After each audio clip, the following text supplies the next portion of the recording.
Court में Monday को court में आज का सप्लीमेंट्री रिजल्ट सोमवार को दायर हो जाएगा। शिक्षक अभ्यर्थी जान चुके हैं, पूरा भंडाफोड़ हो चुका है टीआरई में। टीआरई शिक्षक बहाली सीधे तौर पर मैं कहूं तो शिक्षा माफियाओं के हाथ में पहले से जा चुकी थी, पहले से 1 to 2 वो बीपीएससी के पूर्व चेयरमैन अतुल प्रसाद है, उन्हीं के रहते हुए टीआरई 1 और टीआरई 2 में बड़े पैमाने पर फर्जीवाड़ा। आपने हिंदी भाषा की अर्था को समाप्त किया, उसके पीछे कारण था कि जो रट कर जो ट्रेन आ रही थी और तूफान के वजह से लेट हो गया, तो सारे मामलों पर अतुल प्रसाद जी बयान दें। जो लोग फर्जीवाड़ा किए होंगे वो निश्चित रूप से बाहर होंगे और मेरिट वाले छात्रों को घबराने की जरूरत नहीं है। आर्थिक अपराध इकाई की जांच पर पूरा भरोसा है शिक्षक अभ्यर्थियों को, पानी का पानी और दूध का दूध बिल्कुल सामने हो जाएगा। नमस्कार, आप देख रहे हैं लाइव सीरीज, मैं हूं आपके साथ रोहित। आपको बता दें कि बीपीएससी टीआरई 3.0 परीक्षा को रद्द कर दिया गया, लेकिन देखिए अब टीआरई 1 और टीआरई 2 में जांच की मांग उठने लगी है। मामला हाई कोर्ट तक पहुंच गया है। मेरे साथ छात्र नेता सौरभ है जो कि सबूत की बात करते हैं। क्या कुछ सबूत है आप लोग? सबसे पहले आपको धन्यवाद रोहित जी, आपके चैनल के माध्यम से सप्लीमेंट्री रिजल्ट की मांग को लेकर जो याचिका दायर, दर्जनों याचिका दायर हुई है और उसके 2 मामलों की सुनवाई आपको हम बता दें। कंप्यूटर साइंस को लेकर जो केस था उसके मामले में सुनवाई हुई है और 4 सप्ताह का समय दिया गया है बीपीएससी की और राज्य सरकार को।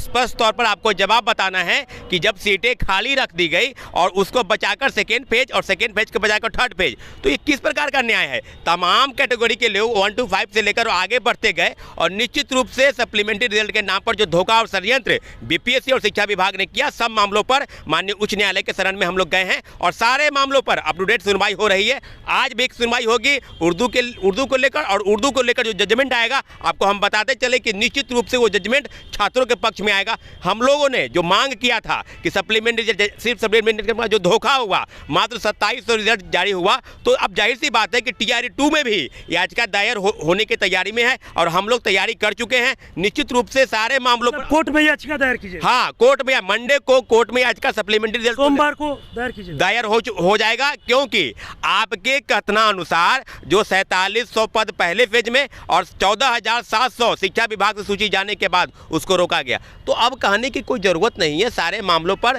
सरकार को सुनवाई करनी थी, पर सरकार ने जो लीपापोती किया, पहले महागठबंधन की सरकार, उसके बाद एनडीए की सरकार, तो कहने की क्या जरूरत है। शिक्षक अभ्यर्थी जान चुके हैं, पूरा भंडाफोड़ हो चुका है टीआरई में। सबूत क्या, आप सबूत की बात करते हैं कि मेरे पास सबूत है 1 2 का, क्या सबूत है? बिल्कुल सबूत है, वही सबूत तो बात है ना कि आपने जो चिट्ठी निकाला, आपने जो फर्जीवाड़ा किया, सारे शिक्षक अभ्यर्थी कई जगह पर डॉक्यूमेंट का वेरिफिकेशन कराने के बाद फरार हो चुके हैं। जो आपने कहा उसी के तथ्यानुसार सारे मामले, कोर्ट कोई अंधा थोड़ी है। यहाँ पर लोगों को कहना है कि हम जो कहेंगे वही सत्य है, के पाठक जो कहे, अतुल प्रसाद जो कहे, तो अतुल प्रसाद जी को क्या हो गया भाई?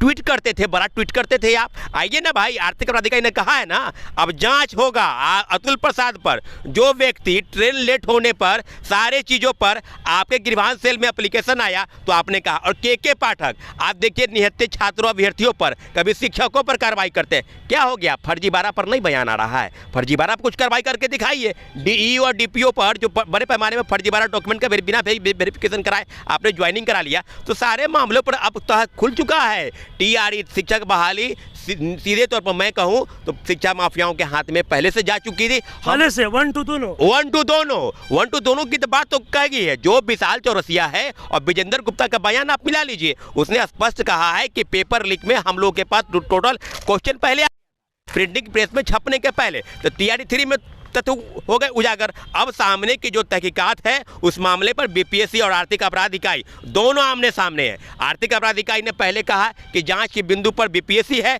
बीपीएससी के पूर्व चेयरमैन है, अध्यक्ष है, कर्मचारी है, सब है, तो फिर कैसे आगे? अच्छा सौरभ जी, ये बात करेंगे कि टीआरई 3.0 परीक्षा रद्द हुआ, कहाँ तक जांच पहुंचा है, कुछ जानकारी? देखिए, निश्चित रूप से हमने आपको कहा था 5-6 दिन पहले कि आर्थिक अपराध इकाई को जो मुख्य सरगना है वो बीपीएससी के पूर्व चेयरमैन अतुल प्रसाद है, उन्हीं के रहते हुए टीआरई 1 और टीआरई 2 में बड़े पैमाने पर फर्जीवाड़ा हुआ। तो अतुल प्रसाद जी नहीं है? अतुल प्रसाद जी से पूछताछ होगी ना, वो जांच जो है टीआरई 1 से लेकर टीआरई 2 तक होगी। तीसरे पेज की बहाली पर सारे जांचों पर उन्होंने कहा है कि 1 to 1 सबसे सवाल किया गया है। अभी जो छापेमारी चल रही है उत्तर प्रदेश के तमाम राज्यों में चल रही है, उत्तर प्रदेश तमाम जिलों में चल रही है, कोलकाता भी जाएगी पुलिस, 20 और निश्चित रूप से बिहार में अब बताइए 90 फीट पर एक सेंटर बना हुआ था जहाँ सेटिंग गेटिंग के तहत लोगों को प्रश्न पत्र मुहैया कराया। ट्रेन क्यों लेट हुआ, इसके पीछे तर्क है, आपने हिंदी भाषा की अर्था को समाप्त किया। उसके पीछे कारण था कि जो रट कर जो ट्रेन आ रही थी और तूफान के वजह से लेट हो गया। तो सारे मामलों पर अतुल प्रसाद जी बयान देंगे।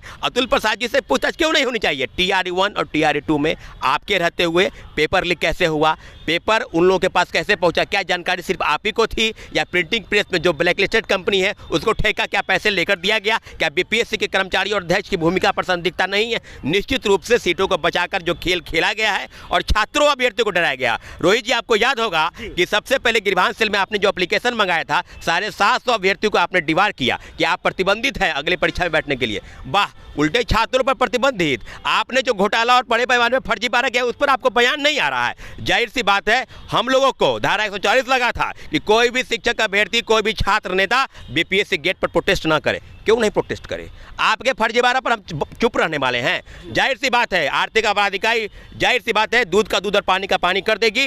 बिल्कुल सही दिशा में जांच जा रही है। बीपीएससी के सारे पूर्व चेयरमैन, अध्यक्ष से लेकर सचिव और परीक्षा नियंत्रक, सबसे पूछताछ होनी चाहिए कि आपने प्रश्न पत्र किन किन लोगों को मुहैया कराया। अगर 10 लाख, 12 लाख, 14 लाख आपने लिया है तो वहाँ पैसा किन किन लोगों को पहुँचाया? कोई नेताओं का नाम, कोई कोचिंग इंस्टीट्यूट, कोई सरगना का नाम अगर शामिल है। कई लोगों को गिरफ्तार किया गया। लेकिन विजेंद्र गुप्ता का बयान से आपको ऐसा लगता है, प्रतीत होता है कि वो प्लांटेड बयान है, किसी द्वारा ये पढ़ाया जा रहा है कि आप यही बोलना है, यही समझाना है। निश्चित रूप से सारे मामलों की जानकारी आगे की तरफ बढ़ रही है और आर्थिक अपराध इकाई उसी बिंदु पर जांच कर रही है जिस 67वीं पेपर लीक में अगर कई सरगनाओं के नाम आते हुए भी उस मामले की तहकीकात नहीं हो पाई। लेकिन इतना जरूर है कि हम लोग इस पार बिल्कुल आर पार की लड़ाई में हैं। आर पार बीपीएससी को अब बताना होगा कि आप अगर किसी भी आपकी जितनी भी परीक्षाएं हुई हैं सब पर पेपर लीक के सबूत मिल रहे हैं। 64वीं से 69वीं की परीक्षा के पे एग्रीकल्चर का जो पेपर 1 और 2 मार्च को हुआ उसके भी प्रश्न पत्र लीक के सबूत वो बता रहा है। तो अब कोई अच्छा सौरभ जी, ये बताइए कि TRE-1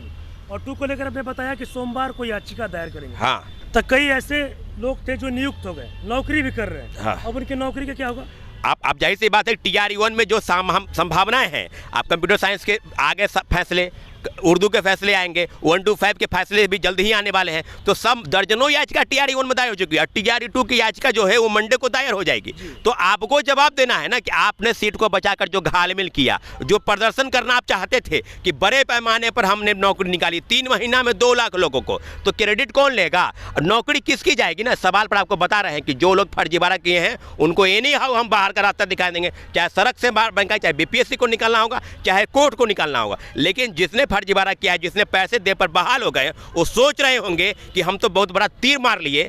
याद रखिएगा, तीर नहीं मारने देंगे, आपको कोर्ट द्वारा बाहर का रास्ता निकलवाएंगे कि आपने पैसा देकर बहाल हुआ है। आपके पूरी सर्टिफिकेट की जांच होगी और दोबारा फिजिकल वेरिफिकेशन होगा कि आपको ABCD का अक्षर का ज्ञान नहीं और आप बीपीएससी शिक्षक बहाल। 1-2 में नियुक्त जो फर्जी शिक्षक है उनकी नौकरी जाएगी और वो नौकरी वेरिफिकेशन के तहत जाएगी। जो लोग फर्जीवाड़ा किए होंगे वो निश्चित रूप से बाहर होंगे और मेरिट वाले छात्रों को घबराने की जरूरत नहीं है। आपके मेरिट पर हमको पूरा भरोसा है। लेकिन इतना है कि इस बिहार सरकार में बीपीएससी और शिक्षा विभाग ने जो खेल किया शिक्षकों की बहाली पर, वो निश्चित रूप से दुर्भाग्यपूर्ण है और इस तरह से बड़े पैमाने में फर्जीवाड़ा होते हुए भी इस राज्य की शिक्षा व्यवस्था नहीं बदल सकती। पूरे गारंटी के साथ मैं कह सकता हूँ कि इस तरह का खेल पर्दाफाश हो चुका है, भंडाफोड़ हो चुका है। कौन मुख्य सरगना है, कौन लीडर है, किसके अंदर में ये सारे काम हो रहे थे, कितना पैसा लिया गया, आर्थिक अपराध इकाई की जांच पर पूरा भरोसा है शिक्षक अभ्यर्थियों को। पानी का पानी और दूध का दूध बिल्कुल सामने हो जाएगा। चलिए, तो अभी आपने देखा मेरे साथ छात्र नेता